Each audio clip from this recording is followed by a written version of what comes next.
Hello guys, അപ്പോൾ ഞങ്ങൾ ഒരു യാത്ര പോകുന്ന ഒരു വീഡിയോ ആണ് കേട്ടോ. അത് വെക്കേഷനൊക്കെ ആയല്ലോ. അപ്പോൾ ഞാനും ബേബിയും വേദും കൂടി എൻ്റെ ഭർത്താവിൻ്റെ നാട്ടിലേക്ക് പോകുന്ന വീഡിയോ ആണ്. ഈ വോയിസ് ഓവറൊക്കെ കൊടുക്കുന്നത് 2-3 ദിവസം കഴിഞ്ഞിട്ടാണ് കേട്ടോ. 2 മാസത്തേക്ക് എന്നൊക്കെ പറഞ്ഞിട്ടാണ് ഞങ്ങൾ പോകുന്നത്. ഇനി എന്താവും ഞാൻ ഈ വോയിസ് ഓവറിൻ്റെ ലാസ്റ്റ് പറയാം. അപ്പോൾ വേദു വലുതായിട്ട് മാറി നിൽക്കുന്നത് ആദ്യമായിട്ടാണല്ലോ. അപ്പോൾ അമ്മയ്ക്ക് നല്ല വിഷമമുണ്ട് കേട്ടോ. കാരണം ഞങ്ങൾ എന്നും വീട്ടിൽ തന്നെ അല്ലേ. അപ്പോൾ മാറി നിൽക്കുമ്പോൾ നല്ല വിഷമം അമ്മയ്ക്കുണ്ട്, പിന്നെ ഞങ്ങൾക്കൊക്കെ ഉണ്ട്. പിന്നെ എപ്പോഴെങ്കിലല്ലേ നമ്മളിങ്ങനെ മാറി നിൽക്കുള്ളൂ. ഈ വെക്കേഷൻ വരുമ്പോഴല്ലേ മാറി നിൽക്കുള്ളൂ. അപ്പോൾ അതാ ഞങ്ങൾ 4 മണിക്കാകുമ്പോൾ യാത്ര തുടങ്ങി കേട്ടോ. നീണ്ട യാത്ര തന്നെയാണ്. കുറേ മണിക്കൂർ, 15-16-17 മണിക്കൂറൊക്കെ ഉണ്ട് കേട്ടോ. പക്ഷേ ഞങ്ങൾ ബാംഗ്ലൂർ സ്റ്റേ ചെയ്തിട്ടാണ് പിന്നെ അപ്പോട്ടൻ താമസിക്കുന്ന സ്ഥലത്തേക്ക് പോകുന്നത്. പോകുന്ന വഴിയിലുള്ള കുറച്ച് വീഡിയോസാണ് കേട്ടോ നിങ്ങൾ കാണുന്നത്. ഈ ടോപ്പ് ഞാൻ സുഡിയോന്ന് വാങ്ങിയതാണ് കേട്ടോ. അടിപൊളി ടോപ്പാണേ. അപ്പോൾ ഞങ്ങളിതാ ബ്രേക്ക്ഫാസ്റ്റ് കഴിക്കാൻ ഒരു കടയിൽ കയറി. ആ കടയിൽ ഒരു മനുഷ്യൻ ഉണ്ടായില്ല കേട്ടോ. ഒരു മനുഷ്യനും ഉണ്ടായിരുന്നില്ല. അതെന്താ ചോദിച്ചാൽ അറിയില്ല. പിന്നെ അവർ പറഞ്ഞു ഇവിടെ ചായ കിട്ടില്ലേ, ഗ്യാസിൻ്റെ പ്രോബ്ലം നന്നായിട്ടുണ്ടെന്ന്. തുറന്നിട്ടേ ഉണ്ടായിരുന്നുള്ളൂ കേട്ടോ. ഇനിയിപ്പോൾ ആൾക്കാർ വരുമോ കഴിഞ്ഞാൽ അറിയില്ല കേട്ടോ. അപ്പോൾ ഗ്യാസിൻ്റെ പ്രോബ്ലം ഉള്ളതുകൊണ്ട് തന്നെ വിറകടുപ്പിലാണ് ഫുഡൊക്കെ ഉണ്ടാക്കണതെന്ന് അവർ പറഞ്ഞു കേട്ടോ. തമിഴിലാണ് പറഞ്ഞത്. അപ്പോൾ തമിഴ്നാടായിട്ടേ ഉള്ളൂ കേട്ടോ. ഞങ്ങളിപ്പോൾ താമസിക്കുന്നത് ആന്ധ്ര സ്ഥലത്താണ്. ബുഗ്ഗ പറഞ്ഞൊരു സ്ഥലമാണ് കേട്ടോ. അപ്പോൾ അതാ ഞങ്ങൾ കഴിച്ചത് മസാല ദോശയാണ് കേട്ടോ. വേദു നെയ് റോസ്റ്റും. അപ്പോഴൊക്കെ വേദു നല്ല ഹാപ്പിയാണ് കേട്ടോ. വേദു നെയ് റോസ്റ്റ്, പിന്നെ അതുപോലെ തന്നെ ഞങ്ങൾ മസാല ദോശ, ഞാനും അപ്പൂട്ടനും മസാല ദോശ, ബേബിയും വേദും നെയ് റോസ്റ്റ് കഴിച്ചു കേട്ടോ. കുഴപ്പമുണ്ടായിരുന്നില്ല അല്ലേ? ഈ ദോശ കുഴപ്പമുണ്ടായിരുന്നില്ല കേട്ടോ. പിന്നെ രാവിലെ നോണൊന്നും കഴിക്കണില്ല. പിന്നെ ഞാനൊരു വാട്ടയിറ്റിനയുടെ ഇടുന്നുണ്ട് കേട്ടോ. അപ്പോൾ നിങ്ങൾക്ക് കാണാനില്ലാതും. ഈ ചായ ഞങ്ങൾ വേറെ കടയിൽ കയറിയിട്ടാട്ടോ കുടിച്ചത്. ഞങ്ങൾ മസാല ദോശ കഴിച്ച കടയിൽ ചായ ഉണ്ടായിരുന്നില്ല. വീണ്ടും ഇതായ മലകളും കുന്നുകളും താണ്ടി ഞങ്ങൾ ഇതായി യാത്ര തുടങ്ങുന്നു. നല്ല ടയേർഡായി കേട്ടോ. പക്ഷെ എന്നാൽ കുഴപ്പം, ഛർദ്ദിച്ചൊന്നുമില്ല. അത് കാരണം വേറെ പ്രശ്നങ്ങളൊന്നും ഉണ്ടായിരുന്നില്ല കേട്ടോ. ദൈവം സഹായിച്ചിട്ട്. ഇടയ്ക്കിടയ്ക്ക് നിർത്തിയിട്ടാണ് പോകുന്നത്. കാരണം ലോങ് ഡ്രൈവ് അല്ലേ, എനിക്ക് ഡ്രൈവ് ചെയ്യാൻ അറിയില്ല. അപ്പോൾ പിന്നെ പോയിട്ട് അങ്ങനെ നിർത്തിയിട്ട് പോകുള്ളൂ. അപ്പോൾ ഇടയിൽ വെച്ചിട്ട് കരിക്കും ജ്യൂസ് കുടിച്ചു. പിന്നെ ഉച്ചയ്ക്ക് ഇതാ ഒരു ഹോട്ടലിൽ സത്യം പറഞ്ഞാൽ നമ്മുടെ കേരളം വിട്ട് കഴിഞ്ഞാൽ ഒരു ഹോട്ടലും നന്നല്ല കേട്ടോ. ഫുഡിന് നമ്മുടെ കേരളം തന്നെ ബെസ്റ്റ് നമുക്ക്. അപ്പോൾ ഇതാ എങ്ങനെയൊക്കെയോ ഒരു ഹോട്ടൽ കണ്ടുപിടിച്ചു. കുഴപ്പമില്ലാത്ത നല്ല ഹോട്ടൽ കണ്ടപ്പോൾ തന്നെ തോന്നി നല്ല റേറ്റ് ആവും ഇവിടെ നിന്ന് കേട്ടോ. എന്നാലും കുഴപ്പമില്ല, കിട്ടിയത് തന്നെ ഒരു സമാധാനം വെച്ചിട്ട് ഞങ്ങൾ പോയി. ഞങ്ങൾക്ക് വിചാരിച്ചത് ബിരിയാണി, അവിടെ അതൊന്നുമില്ല. ആകെയുള്ളത് പൊറോട്ട. ഉച്ച നേരത്ത് പൊറോട്ട കഴിച്ച് ഞങ്ങളുടെ അവസ്ഥ ഒന്ന് ആലോചിച്ച് നോക്കും നിങ്ങൾ. വേദു അല്ലാണ്ട് കഴിച്ചൊന്നുമില്ല. പിന്നെ എന്താ പനീർ ബട്ടർ മസാലയോ അങ്ങനെ എന്തോ ആയിരുന്നു കേട്ടോ. അല്ലാണ്ട് ഒന്നുമില്ല അവിടെ. വലിയ ടേസ്റ്റ് ഒന്നുമില്ല, എന്നാലും കുഴപ്പമില്ല, ഓക്കെ എന്നായിരുന്നു കേട്ടോ. പിന്നെ ഒരു ഓംലേറ്റും പറഞ്ഞു കേട്ടോ. ഓംലേറ്റ് പിന്നെ നമ്മുടെ സാധാ ഓംലേറ്റ് പോലെ തന്നെ. ആ ഓംലേറ്റിൻ്റെയും ഇതിൻ്റെയും വില കണ്ടപ്പോഴാണ് നമ്മൾ ഞെട്ടിയത്. പിന്നെ വേറെ വഴിയില്ലല്ലോ കണ്ടോ. ഒരു ചിക്കൻ 65-ന് 200. ഓംലേറ്റിൻ്റെ വില നോക്കും. നമ്മൾ വീട്ടിലുണ്ടാക്കുമ്പോൾ ഇതിനൊന്നും വില ഇല്ല. എവിടുന്നെങ്കിലും ഇങ്ങനെ കഴിക്കുമ്പോഴൊക്കെയാണ് നമ്മളതിൻ്റെ വില അറിയണത്. അങ്ങനെ ഞങ്ങൾ ബാംഗ്ലൂർ എത്തി ഗൈസ്. ബേബിക്കുട്ടിയുടെ മേമയുടെ വീടാണ് കേട്ടോ ഇവിടെ. അച്ചമ്മയൊക്കെ അവിടെയാണ്. എൻ്റെ ഹസ്ബൻഡിൻ്റെ അമ്മയും എല്ലാവരും ഇവിടെ തന്നെയാണ് കേട്ടോ. അവരിവിടെയാണ് സ്ഥിര താമസമായിട്ടുള്ളത്. അപ്പോൾ അവിടെ എത്തി. നല്ല അടിപൊളി പായസമൊക്കെ ഉണ്ടാക്കി വെച്ചിട്ടുണ്ടായിരുന്നു ഞങ്ങൾ വരുമ്പോൾ. ഇവിടെ എത്തിയപ്പോൾ പിന്നെ ഇവർക്ക് പിന്നെ ഫ്ലാറ്റാണ് കേട്ടോ. ഇവരിവിടെ സ്ഥിരമാണ്. ഇതാണ് മേമ. അപ്പോൾ പിന്നെ അവർ ഫ്ലാറ്റ് പോലെ എടുത്തിട്ടാണ് താമസിക്കുന്നത്. അത് ശിവ. അപ്പോൾ എല്ലാവരും കൂടി കളിക്കാനൊക്കെ നിൽക്കുകയായിരുന്നു കേട്ടോ. കുറേ നേരം കളിച്ചിട്ട് പിന്നെ അച്ചമ്മയുടെ അടുത്തേക്ക് പോവാമെന്ന് പറഞ്ഞു കേട്ടോ. ഇത് അവിടെ അവളുടെ കൂടെ കളിക്കുന്ന കുട്ടിയാണ് കേട്ടോ, ശിവയുടെ കൂടെ. അപ്പോൾ അച്ചമ്മയുടെ അടുത്തേക്ക് പോകാനുള്ള ഒരുക്കത്തിലാണേ. അപ്പോൾ അച്ചമ്മ വർക്ക് ചെയ്യുന്നത് ഇപ്പോൾ അച്ചമ്മ സ്വന്തമായിട്ടൊരു സ്ഥാപനം തുടങ്ങിയിരുന്നുണ്ട്. അഗസ്ത്യ ആയുർനിലയ പറഞ്ഞിട്ട്.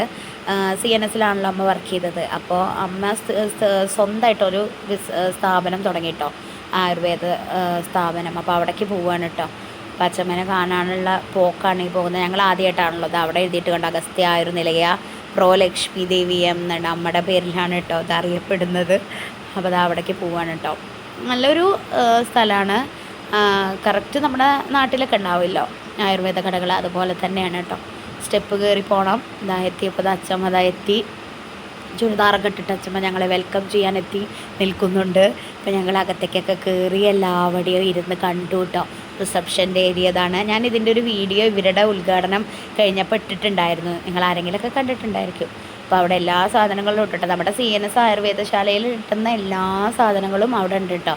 അപ്പോൾ എന്തെങ്കിലുമൊക്കെ ഒന്ന് വാങ്ങാൻ പറഞ്ഞിട്ടോ. അപ്പോൾ ഏതായാലും ഞാൻ അവിടെ കണ്ട് ചെറിയത് നമുക്ക് വാങ്ങാൻ പറ്റുള്ളൂ. അപ്പോൾ ഒരു പെയിൻ ബാം പറഞ്ഞിട്ടൊരു സാധനം ഉണ്ട് കേട്ടോ അവിടെ. അത് വാങ്ങിക്ക് ഇടയ്ക്ക് ബാക്ക് പെയിനൊക്കെ വരാറുണ്ടല്ലോ.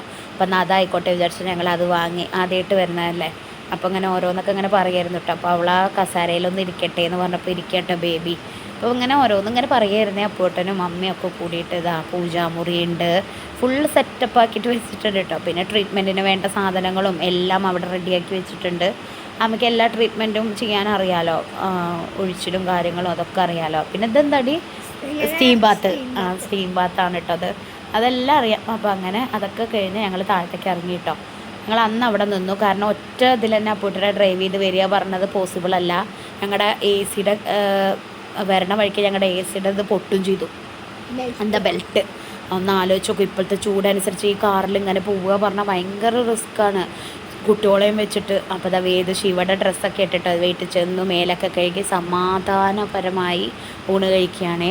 നല്ല അടിപൊളി ഫുഡും കഴിച്ചപ്പോൾ സമാധാനമായിട്ടോ വീട്ടിലത്തെ ഫുഡ് കഴിച്ചപ്പോൾ. അപ്പോൾ അവളവിടെ ഫുൾ കളിയാണ്. അപ്പോൾ അത് ചോറും സാമ്പാറും ചിക്കൻ കറിയും ഉപ്പേരിയും ഒക്കെ കൂട്ടിയിട്ട് കഴിച്ചിട്ടോ. പിന്നെ ഞങ്ങളെല്ലാവരും കൂടി ഇരുന്നിട്ട് എന്തൊക്കെയോ വർത്താനം പറഞ്ഞു. അതിൻ്റെ ഇടയിൽ വേദു ശിവയുടെ ഡ്രസ്സ് ഇട്ട് വന്നപ്പോൾ എനിക്ക് കുഞ്ഞു ബേബീനെ പോലെ തോന്നിയിട്ട് അവനെ കണ്ടപ്പോൾ ഞാൻ അങ്ങനെ പറയായിരുന്നു അവനെ കാണാൻ കുഞ്ഞു ബേബീനെ പോലെ ഉണ്ടെന്നേ. അപ്പോൾ ഇവരിങ്ങനെ 3 പേരും കൂടി കളിക്കുകയായിരുന്നേ. കളിപ്പാട്ടങ്ങളൊക്കെ അവിടെ ഇവിടെയൊക്കെ ഇട്ട് കുറേ നേരം കളിച്ചു. ബേബി എന്തെടുക്കുമ്പോഴും അത് അവർ വാങ്ങും. അങ്ങനെയാണ് കളി ഉണ്ടായിരുന്നത്. അവർ കുറേ നേരം കളിച്ചു. പിന്നെ കുറച്ച് നേരം ഞാൻ അവിടെ പുറത്തൊക്കെ പോയി നിന്ന് കുറച്ച് വീഡിയോ ഒക്കെ എടുത്ത് നോക്കുമ്പോൾ ഉറങ്ങാന്ന് പറഞ്ഞിട്ട് വേദു വന്നു. പക്ഷേ ഉറങ്ങണമൊന്നും ഉണ്ടായിരുന്നില്ല. അത് അവിടെ ഇരുന്ന് കളിയായിരുന്നു കേട്ടോ. കാരണം പിറ്റേ ദിവസം 6 മണി 6:30 നേരത്ത് ഞങ്ങൾ അവിടുന്ന് ഇറങ്ങി, ബാംഗ്ലൂരിൽ നിന്ന് ഇറങ്ങി. അപ്പോൾ ഇവിടെ രാത്രി ബേബി മൈലാഞ്ചി ഇടൽ മത്സരം നടത്തിക്കൊണ്ടിരിക്കുകയായിരുന്നു.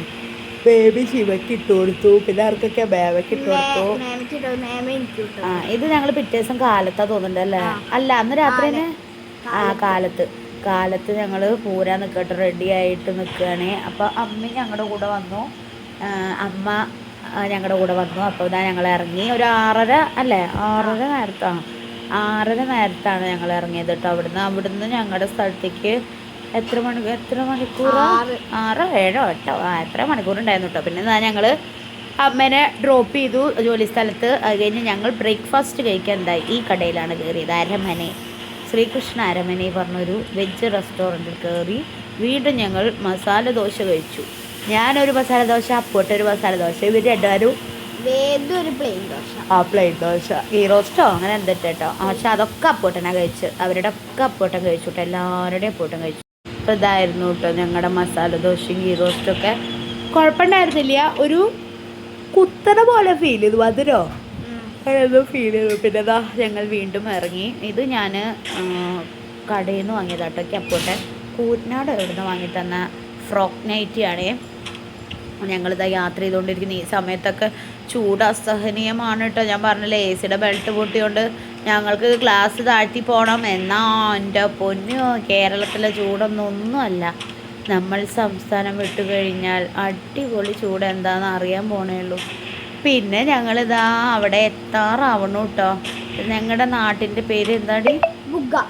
ബുഗ്ഗ പറഞ്ഞ ഒരു കൊച്ചു ഗ്രാമത്തിലാണ് ഗൈസ് ഞങ്ങൾ താമസിക്കാൻ പോകുന്നത്.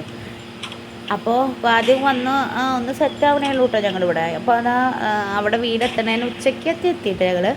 അപ്പോൾ ഞങ്ങൾ അവിടെ ഉള്ള ഒരു റെസ്റ്റോറൻറ്റിൽ കയറി. ഉറക്കം വരട്ടെ ഗൈസ്. റെസ്റ്റോറൻറ്റ് കയറിയിട്ട് ബിരിയാണി കഴിച്ചു കേട്ടോ. ആ ബിരിയാണി കുഴപ്പമുണ്ടായിരുന്നില്ല കേട്ടോ, അല്ലേ? ഒരു ഓക്കെ ബിരിയാണി ആയിരുന്നു കേട്ടോ. മന്തി പോലുള്ള ഒരു ബിരിയാണി ആയിരുന്നു. അത് കഴിച്ചിട്ട് പിന്നെ ഞങ്ങൾ വീട്ടിലെത്തി ഗൈസ്. പിന്നത്തെ വീഡിയോസൊക്കെ ഞാൻ വഴിയേ വരുന്നതായിരിക്കും കേട്ടോ.